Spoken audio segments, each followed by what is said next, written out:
नमस्कार। आज हम श्रीमद् भगवत गीता के 9वें अध्याय के बारे में जानेंगे। इस अध्याय में श्री कृष्ण सबसे बड़े रहस्य के बारे में बताते हैं, साथ ही अनन्य शुद्ध भक्ति और भगवान की महिमा का वर्णन किया है। तो चलते हैं श्रीमद् भगवत गीता के 9वें अध्याय की तरफ। श्री भगवान उवाच इदं तु ते गुह्यत्मं प्रवक्ष्याम्यनसूयवे ज्ञानं विज्ञानसहितं यज्ञात्वा मोक्षयसे शुभात्। श्री भगवान ने कहा, हे अर्जुन, क्योंकि तुम दोष रहित हो, तुम मुझसे कभी ईर्ष्या नहीं करते, इसलिए मैं तुम्हें विज्ञान सहित ज्ञान का वह गहरा रहस्य बताता हूँ, जिसे जानकर तुम इस कष्ट भरे संसार से मुक्त हो जाओगे। राजविद्या राजगुह्यं पवित्रमिदमुत्तमं प्रत्यक्षावगमं धर्म्यं सुसुखं कर्तुमव्ययम्।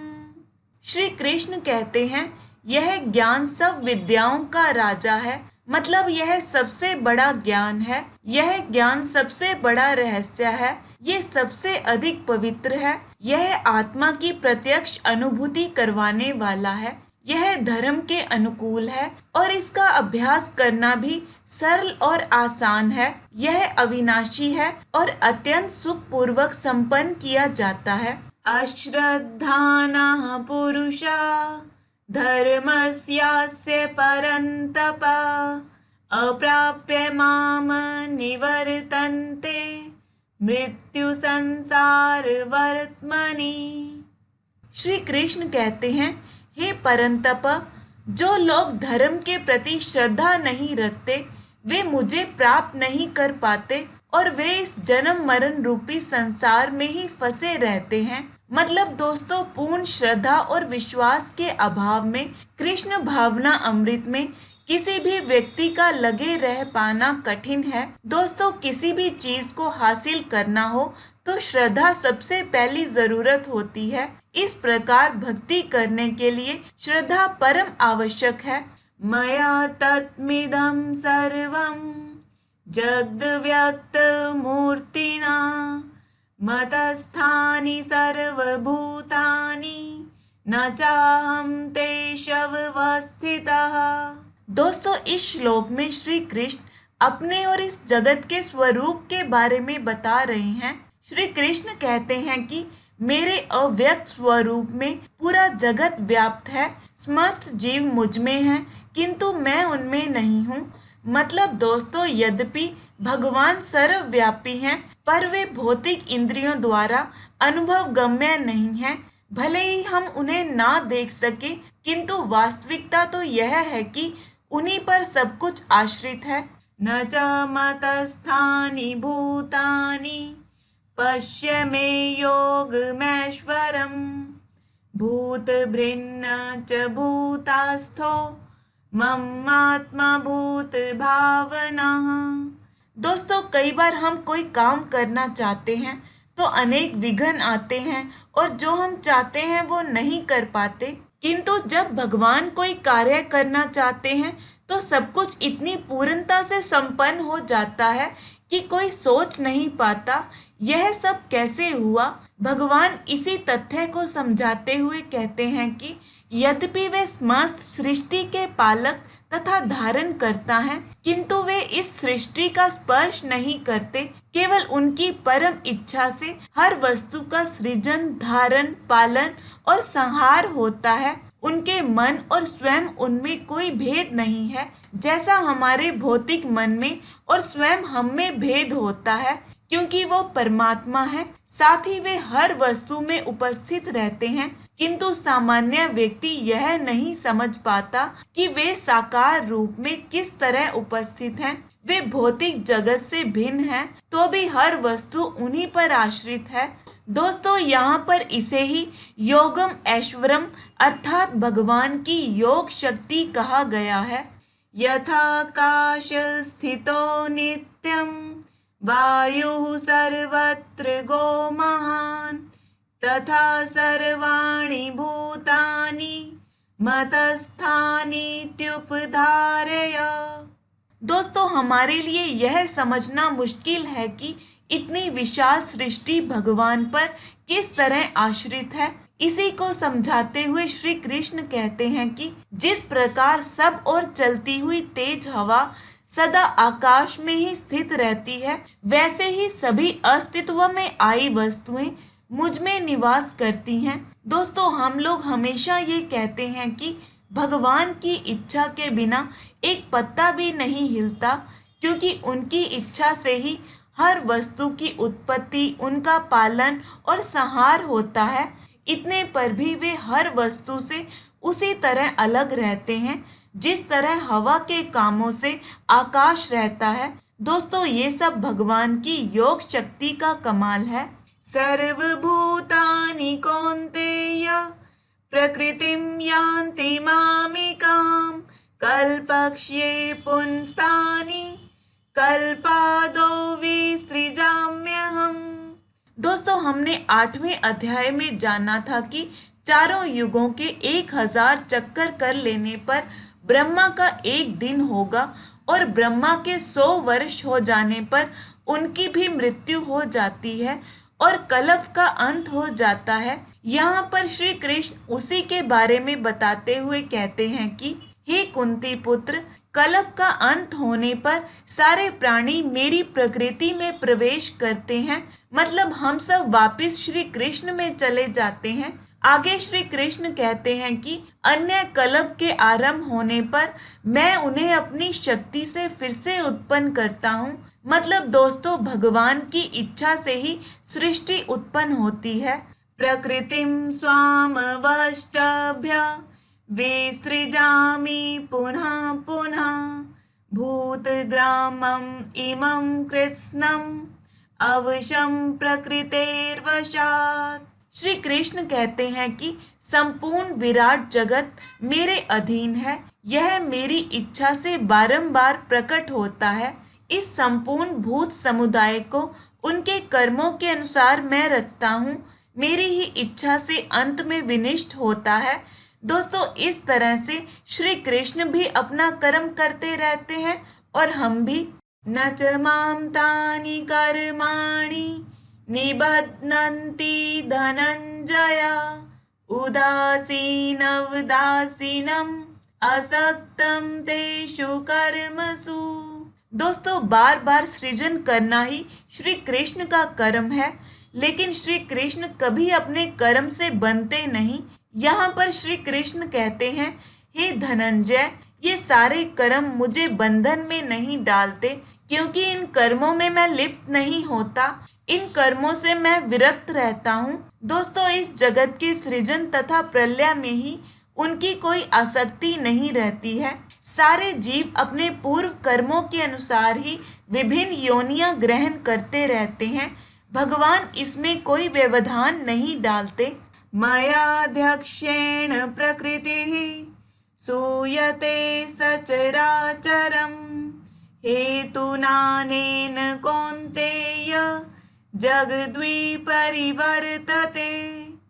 श्री कृष्ण कहते हैं, हे कुंती पुत्र, मेरी देख रेख में, मेरी अध्यक्षता में ही ये प्रकृति सब चर तथा अचर प्राणियों को उत्पन्न करती है और इससे ही ये संसार चक्र घूमता है। मतलब यह जगत बारंबार सृजित और विनष्ट होता रहता है। परमेश्वर की अध्यक्षता के बिना प्रकृति कुछ भी नहीं कर सकती, तो भी भगवान समस्त कार्यों से पृथक रहते हैं। अवजानन्ति मां मूढ़ा मानुषीं तनुमाश्रितं परम भावमजानन्तो मम भूत महेश्वरम। दोस्तों, ऐसे कई अज्ञानी लोग हैं जो श्री कृष्ण को नहीं मानते। वे श्री कृष्ण को एक शक्तिशाली पुरुष के अतिरिक्त और कुछ नहीं मानते। उनके बारे में श्री कृष्ण कह रहे हैं कि जब मैं मनुष्य रूप में अवतरित होता हूँ तो मूढ़ यानी मूर्ख लोग मेरा उपहास करते हैं। वे मुझ परमेश्वर के दिव्य स्वभाव को नहीं जानते। दोस्तों, श्री कृष्ण अपनी योग माया से संसार के उद्धार के लिए अपने सच्चिदानंद रूप में प्रकट होते हैं। जो भगवान सारे विराट जगत का सृजन, पालन तथा संहार करते हों, वह मनुष्य नहीं हो सकते। जब श्री कृष्ण अपने माता पिता देवकी तथा वसुदेव के समक्ष प्रकट हुए तो वे 4 भुजाओं से युक्त थे, पर अपने माता पिता की प्रार्थना पर उन्होंने एक आम बच्चे का रूप धारण कर लिया था। ये उनके दिव्य शरीर का एक गुण है। मोघाशमोघ कर्माणो मोघ ज्ञाना विचेतसा राक्षसीमासुरीं चैव प्रकृतिं मोहिनीं श्रिताः। श्री कृष्ण कहते हैं कि जो लोग मेरा उपहास करते हैं, जो लोग मुझ पर हंसते हैं, उन्हें आसुरी या नास्तिक समझना चाहिए। ऐसे राक्षसों और असुरों के मोह स्वभाव को धारण करने वालों की ऊंची ऊंची इच्छाएं व्यर्थ रहती हैं, उनका ज्ञान व्यर्थ रहता है और वे विवेकहीन हो जाते हैं। ऐसे आसुरी दुष्ट कभी भी श्री कृष्ण की शरण में नहीं जाते और उनको इस जन्म मरण के चक्कर से कभी मुक्ति नहीं मिलती। महात्मनस्तु मां पार्थ दैवीं प्रकृतिम् आश्रिताः भजन्त्यानन्यमनसो ज्ञात्वा भूतादिमव्ययम्। दोस्तों, इस श्लोक में महात्मा का वर्णन हुआ है। महात्मा का सबसे बड़ा लक्षण यह है कि वो दैवी प्रकृति में स्थित रहता है, वो भौतिक प्रकृति के अधीन नहीं होता। श्री कृष्ण कहते हैं, हे पार्थ, ऐसे मोह मुक्त महात्मा जन पूरी तरह भक्ति में निमग्न रहते हैं, क्योंकि वे मुझे आदि तथा अविनाशी भगवान के रूप में जानते हैं। दोस्तों, ऐसे महात्मा जन अपने ध्यान को कृष्ण के अतिरिक्त अन्य किसी और नहीं ले जाते, क्योंकि वो जानते हैं कि कृष्ण ही आदि परम पुरुष है, समस्त कारणों का कारण है। इसलिए वो निरंतर भगवान को अविचलित मन से भजते हुए निष्काम भाव से कर्म करते हैं। सत्यम कीर्तयन्तो मां यतन्तश्च दृढव्रताः नमस्यन्तश्च मां भक्त्या नित्ययुक्ता उपासते। जब कोई भगवान के शरणागत होता है, उनके अतिरिक्त अन्य किसी को नहीं जानते, तो वह महात्मा कहलाते हैं।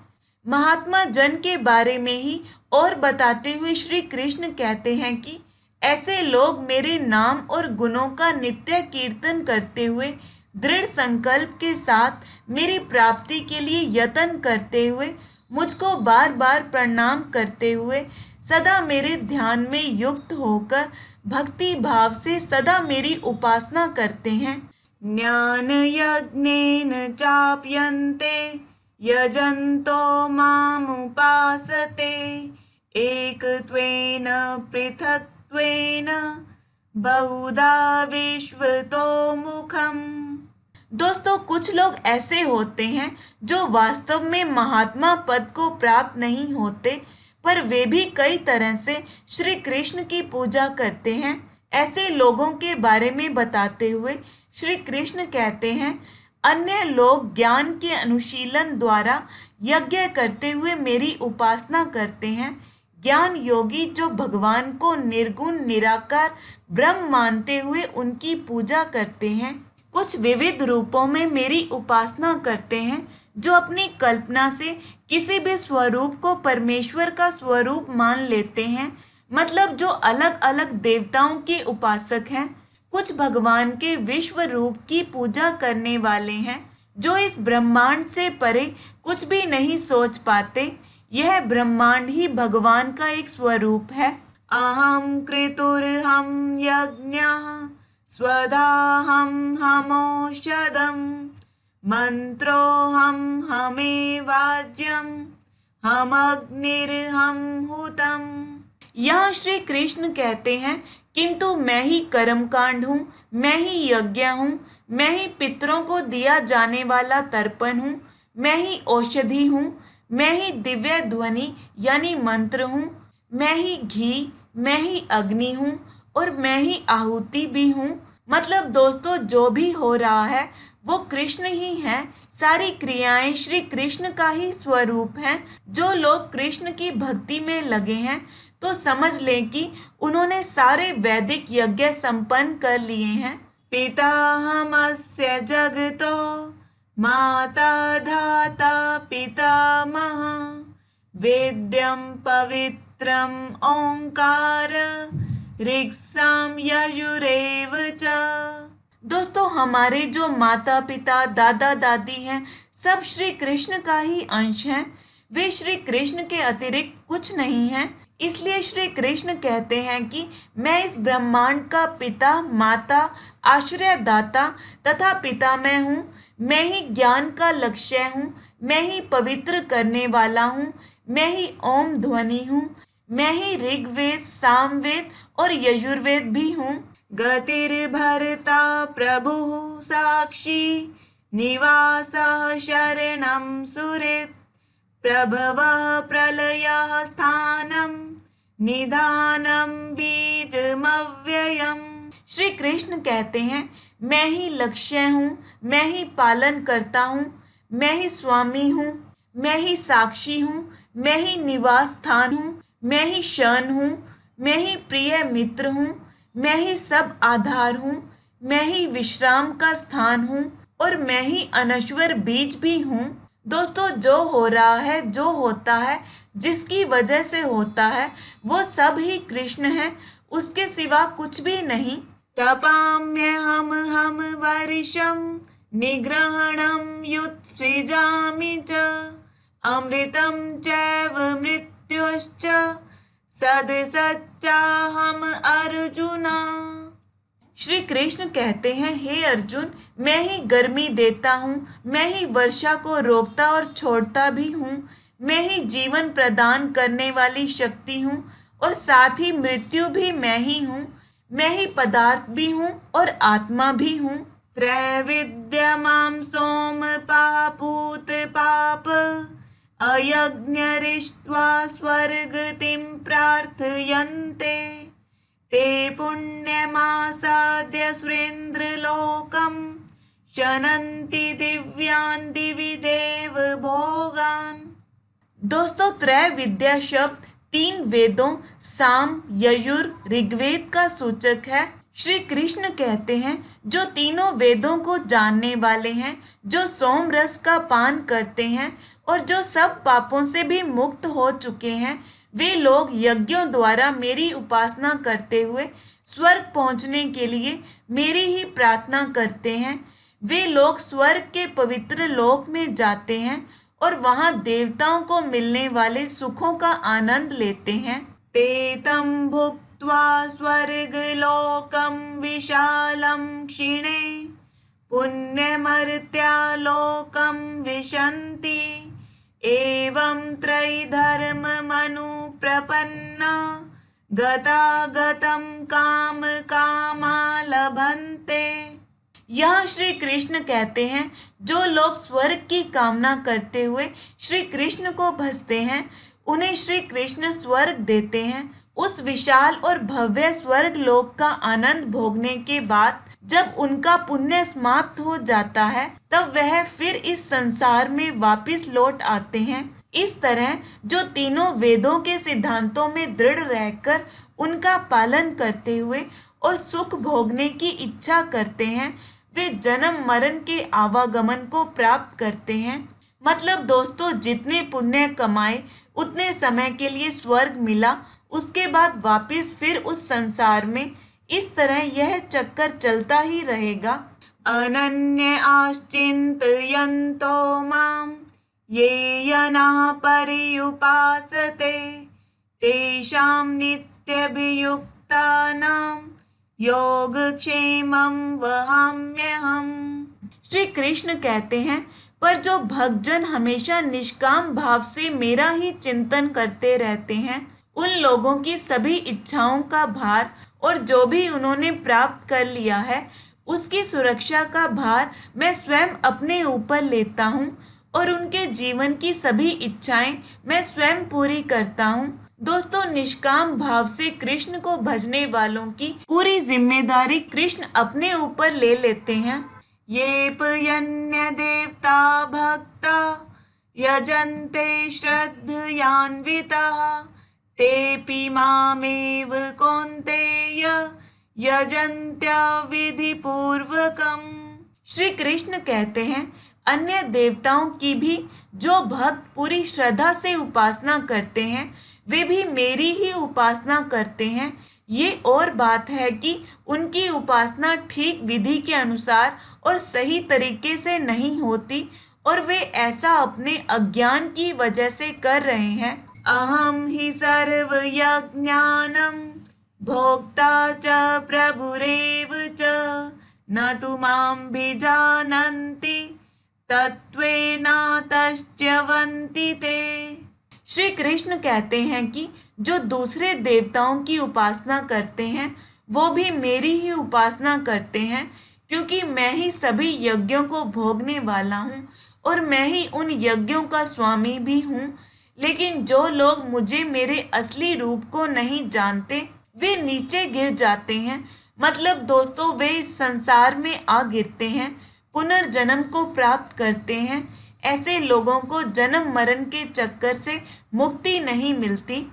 यान्ति देव व्रता देवान् पितॄन् यान्ति पितृव्रताः भूतानि यान्ति भूतेज्या यान्ति मद्याजिनोऽपि माम्।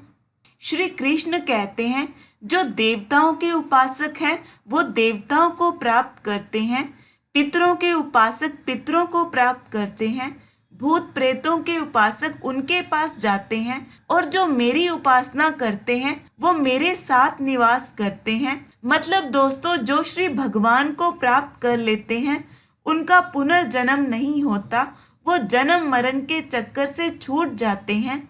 पत्रं पुष्पं फलं तोयं यो मे भक्त्या प्रयच्छति तद्धं भक्त्युपहरितम् अश्नामि प्रयत आत्मनः। श्री कृष्ण कहते हैं, जो कोई मुझे प्रेम तथा श्रद्धा से पत्र, फूल, फल या केवल जल ही चढ़ाता है, उसके प्रेम और श्रद्धा पूर्वक शुद्ध हृदय से दिए गए इस उपहार को मैं खुशी से स्वीकार करता हूँ। यत करोषि यदश्नासि यज्जुहोषि ददासि यत् पश्यसि कौन्तेय तत्कुरुष्व मद अर्पणम्। श्री कृष्ण कहते हैं, हे कुंती पुत्र, तुम जो कुछ करते हो, जो कुछ तुम खाते हो, जो भी तुम यज्ञ करते हो या जो कुछ तुम दान देते हो और जो भी तुम तपस्या करते हो उसे मुझे अर्पित करते हुए करो। उन सभी को तुम मुझे ही दिया जा रहा उपहार समझकर करते रहो। मतलब दोस्तों, सब काम वैसे ही करने हैं जैसे हम हमेशा करते हैं, लेकिन पूर्ण रूप से उसे श्री कृष्ण को अर्पण करना है। शुभाशुभ फलैरेवं मोक्ष्यसे कर्म बंधनः संन्यास योग युक्तात्मा विमुक्तो मामुपैष्यसि। आगे श्री कृष्ण कहते हैं, ऐसा करने से तुम उन सभी शुभ और अशुभ, अच्छे और बुरे परिणामों से मुक्त हो जाओगे जो कि कर्म के बंधन के कारण है। अपने मन को कर्म के फल के त्याग के मार्ग में पक्की तरह लगाकर तुम मुक्त हो जाओगे और मुझे ही प्राप्त हो जाओगे। मतलब दोस्तों, जो लोग अपना कर्तव्य मानकर कर्म करते हैं और फिर उन्हें भगवान को अर्पित कर देते हैं, उनके फलों में कोई रुचि नहीं रखते, ऐसे लोग कर्म बंधन से मुक्त होकर सीधे भगवान को प्राप्त होते हैं। समोहम सर्वभूतेषु न मे द्वेष्योऽस्ति न प्रियः ये भजन्ति तु मां भक्त्या मयि ते तेषु चाप्यहम्। श्री कृष्ण कहते हैं, मैं सभी प्राणियों के लिए एक जैसा ही हूँ। मैं किसी से पक्षपात नहीं करता। मुझे ना तो किसी से द्वेष है और ना ही किसी से प्रेम, लेकिन जो पूरी भक्ति से मेरी उपासना करते हैं वे मेरे अंदर हैं और मैं भी उनके अंदर हूँ। दोस्तों, भगवान का सच्चा भक्त वो ही है जो भगवान के कहे अनुसार चलता है। अपि चेत सुदुराचारो भजते माम नन्य भाग साधुरेव समन्तव्यः सम्यग् व्यवसितो हि सः।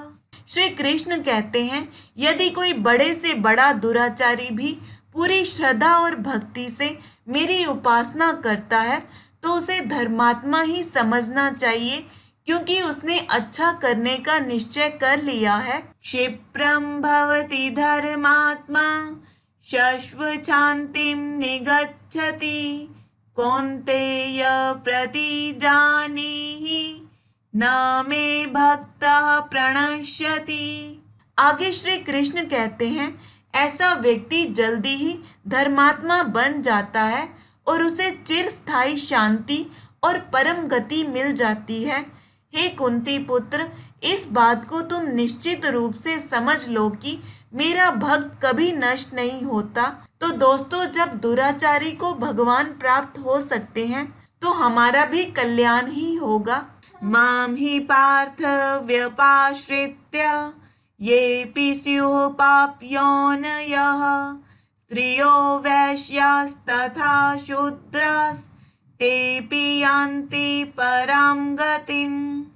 श्री कृष्ण कहते हैं, हे पार्थ, जो लोग मेरी शरण में आते हैं, चाहे वह निम्न कुलों में ही उत्पन्न क्यों न हुए हों, चाहे वे बड़े से बड़े पापी ही क्यों न हों, वे भी मेरी शरण में आकर परम गति को पा लेते हैं। किं पुनर्ब्रह्मणः पुण्य भक्ता राजर्षयस्तथा अनित्यं सुखमलोकम् इमं प्राप्य भजस्व माम्। आगे श्री कृष्ण कहते हैं कि फिर ब्राह्मणों, धर्मात्माओं, भक्तों और तुम जैसे राज ऋषियों का तो कहना ही क्या, इस अस्थाई और दुख भरे संसार में आकर तुम अपने आप को मेरी प्रेमा भक्ति, मेरी उपासना में लगाओ और फिर शीघ्र ही मेरे धाम को प्राप्त करो। मन्मना भव मद भक्तो मद्याजी माम नमस्कुरु मामे वैश्यसि युक्तैवम् आत्मानं मत्परायणः। फिर श्री कृष्ण अर्जुन को कहते हैं कि तुम अपने मन को मुझ में स्थित करके मेरा भक्त बन, मेरी उपासना कर, मुझे प्रणाम करो। इस प्रकार अपने आप को अनुशासन में रखते हुए मुझे अपना लक्ष्य बनाकर तुम मुझ तक अवश्य पहुंच जाओगे। दोस्तों, हमारे मन में कृष्ण के सिवा और कोई न आए। हमारी आत्मा उसी परमात्मा, उसी श्री कृष्ण का अंश है।